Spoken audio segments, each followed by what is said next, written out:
Assalamualaikum warahmatullahi wabarakatuh. Halo semua, kembali lagi di channel Raider Manhwa. Kali ini Mimin akan melanjutkan sebuah komik yang berjudul Kembalinya Putra Bungsu yang sangat jenius.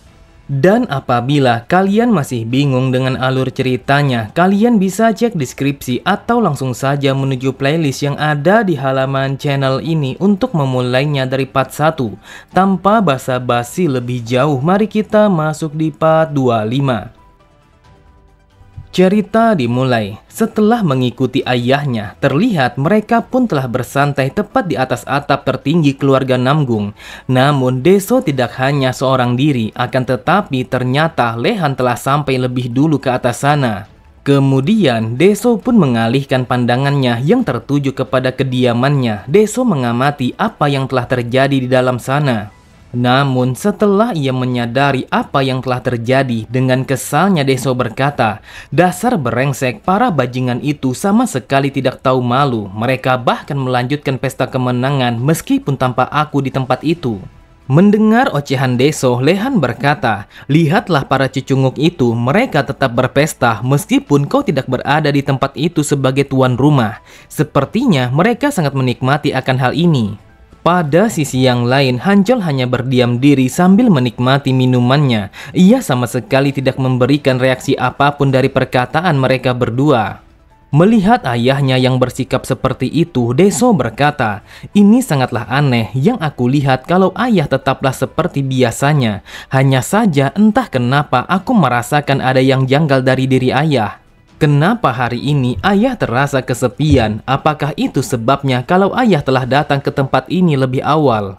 Dulunya, meskipun hanya sekilas, aku pernah mendengar sebuah cerita tentang ayah. Tetapi sepertinya di dalam diri ayah juga memiliki sisi manusia." Mendengar perkataan Deso, Hanjol sama sekali tidak mengatakan sepatah kata pun. Namun ia tetap menerima ketika Deso yang menuangkan minuman ke dalam gelasnya. Deso kembali berkata, "Ayah, aku telah mendengar kata-kata ini dari suatu tempat. Mereka mengatakan bahwa kau harus belajar minum bersama ayahmu sendiri." Terlihat Hanjol hanya menatap Deso dengan tatapan mata yang datar. Ia sama sekali tidak memberikan respon apapun terhadap ucapan Deso. Melihat reaksi ayahnya, Deso berpikir, apakah aku seharusnya tidak melakukan itu? Entah kenapa dia melihatku dengan tatapan mata yang sedatar itu, seolah-olah kalau dia akan bersiap memakanku. Apakah aku sama sekali tidak boleh tertawa di hadapannya? Mau bagaimanapun aku bersikap sopan kepada ayah, tetap saja matanya tetap datar kepadaku. Tetapi Deso tidak menyerah begitu saja. Ia pun kembali tersenyum bagaikan matahari yang menyinari seluruh alam semesta. Deso berkata, "Ayah, aku hanya berpikir kalau Anda terlihat kesepian. Jadi aku pikir kalau aku tertawa, mungkin Anda akan merasa sedikit bahagia." Seketika itu juga wajah Hanjol sedikit berbeda dari yang sebelumnya. Matanya sedikit terbuka ketika melihat Deso yang tersenyum kepadanya. Di saat itu, Hanjol teringat akan masa lalunya ketika ia bersama dengan mendiang ibu Deso. Hanjol pun bertanya kepada istrinya, "Mengapa kau selalu tersenyum setiap kali kau melihatku? Apakah ada sesuatu yang lucu terhadap diriku ini?" Istrinya pun tidak langsung menjawabnya, namun ia hanya tersenyum sembari memandangi wajah Hanjol dengan penuh kasih sayang. Lalu istrinya berkata, "Saat aku melihatmu, hatiku telah dipenuhi oleh kesedihan dan juga rasa simpati. Dan aku hanya ingin mengisi kekosongan yang ada di dalam matamu itu dengan sebuah senyuman." Mendengar itu, Hanjol pun bertanya apa alasannya ia melakukan itu kepadanya. Di bawah sinar matahari dan juga hembusan angin yang menyejukkan itu, istrinya kembali berkata, "Alasannya hanya ada satu, yaitu aku hanya ingin kau merasa bahagia. Bahkan jika aku tidak ada lagi berada di sisimu, aku akan senang kalau anak kita akan selalu tersenyum kepadamu." Memang benar adanya, di saat itu Deso telah tersenyum kepada ayahnya dengan senyuman yang begitu manis yang hanya ia tunjukkan kepada ayahnya. Hanjol pun bergumam, "Ini tidaklah masuk akal. Anak ini sangat mirip dengan ibunya yang berusaha untuk membuatku tersenyum setiap kali aku bertemu dengannya." Kemudian Hanjol berkata, "Siapa yang bilang kalau seorang ayah yang harus mengajarkan minum kepada anaknya? Itu adalah sesuatu yang lucu, bahkan aku sama sekali tidak pernah memikirkannya." Deso tidak menyangka kalau ayahnya telah tersenyum kepadanya dan itu adalah kali pertamanya ia melihat ayahnya yang tersenyum seperti itu. Namun, meskipun hanya sesaat, Deso yakin kalau senyuman yang ayahnya berikan kepadanya adalah sebuah senyuman yang begitu tulus. Lalu, Deso kembali menuangkan minumannya kepada ayahnya dan juga kepada Lehan. Di saat itu, Deso merasakan kalau ayahnya telah memperhatikannya sebagai anak meskipun hanya sedikit. Di sampingnya Lehan bergumam, aku sudah lama telah hidup bersamanya dan ini adalah pertama kalinya dia menunjukkan sisi manusianya di hadapan orang lain. Pada keesokan harinya, terlihat para pasukan Deso telah terbaring di bawah teriknya sinar matahari. Mereka masih belum bisa untuk bangun karena pengaruh mabuk yang masih mereka rasakan. Sama halnya dengan Deso, ia baru saja terbangun dari tidur lelapnya. Namun Deso merasakan kalau kepalanya terasa sakit setelah minuman pertamanya bersama Hancol. Setelah Deso bangun, terlihat seseorang yang menyerahkan segelas air sembari mengatakan, "Minumlah air madu ini untuk bisa mengembalikan kesadaranmu."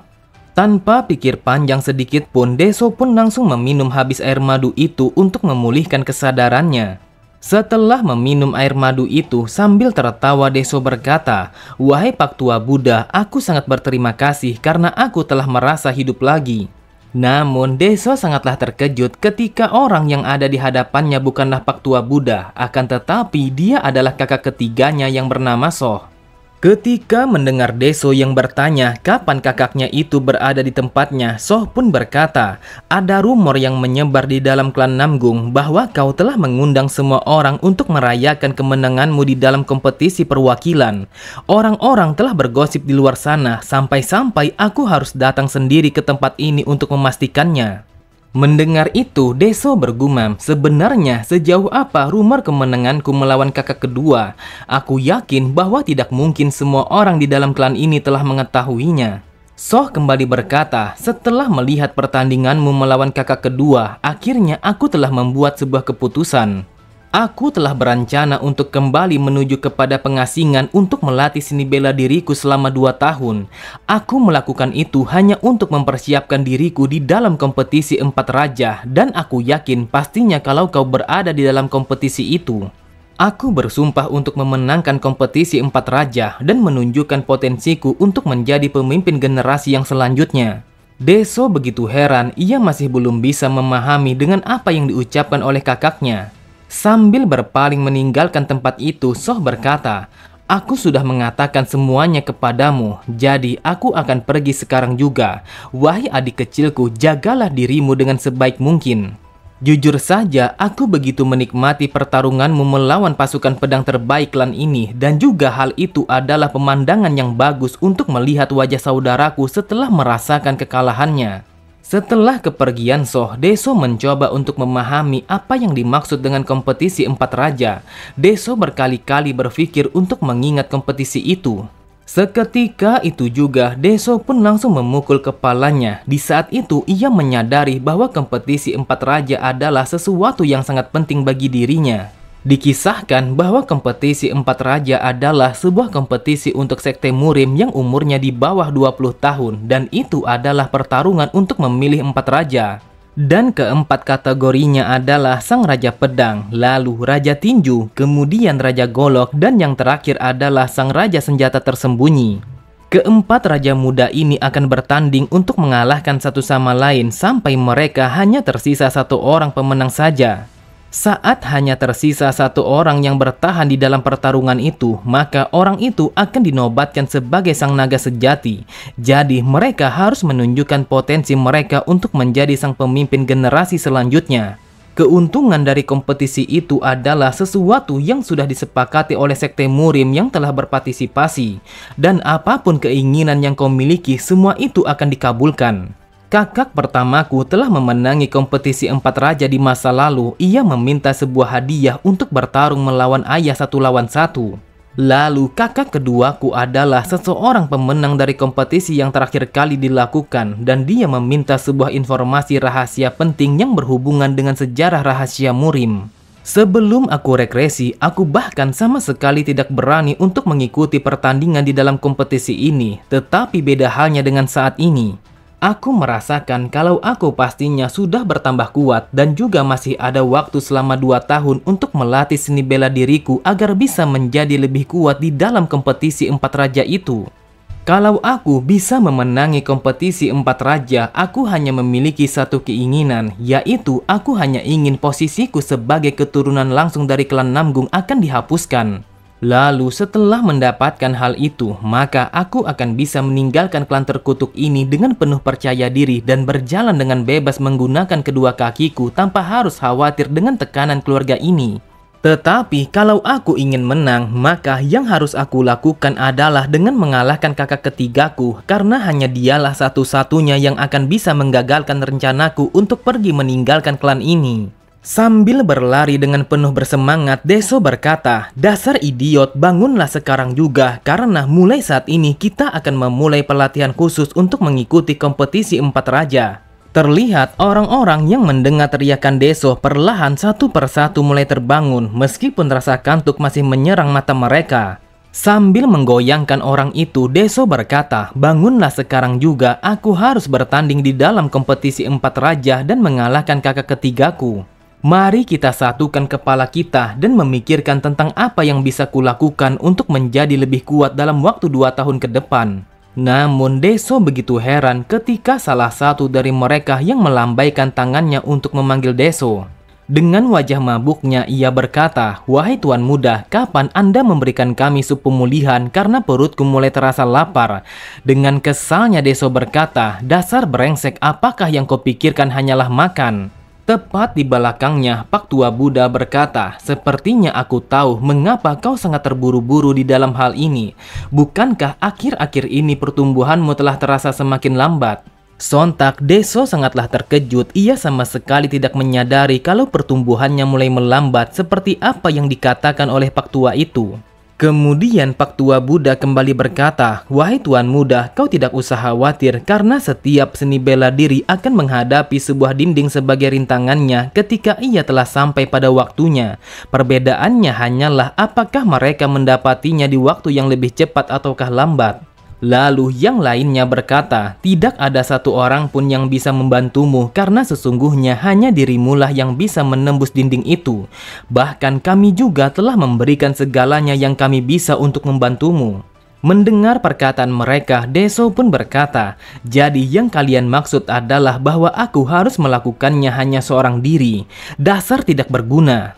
Pada sisi yang lain, Pak Tua Kebun berkata, "Bagaimana kalau kita pelajari lagi semua seni bela diri yang telah kau ketahui tahap demi tahap mulai dari awal?" Dengan paniknya Deso berkata, "Apakah kau tahu mempelajari semua itu telah membuat kepalaku menjadi meledak, dan sekarang kau ingin aku mengulangi semuanya mulai dari awal?" Pak Tua Kebun berkata, "Normalnya langkah pertama mempelajari seni bela diri adalah untuk memahami arti yang sesungguhnya dari seni bela diri itu sendiri. Apakah seni bela diri itu tentang kecepatan ataukah sebuah kekuatan? Atau apakah seni bela diri itu sangat bagus untuk menghadapi lawan yang banyak ataukah hanya seorang diri? Atau apakah itu akan bagus untuk membunuh atau hanya mengacu pada serangan langsung ataupun tunggal?" Normalnya, seseorang harus sepenuhnya memahami akan hal itu sampai batas yang tertentu sebelum mempelajarinya dengan tubuh. Tetapi kau melakukannya dengan berlawanan, yaitu dengan melewatinya.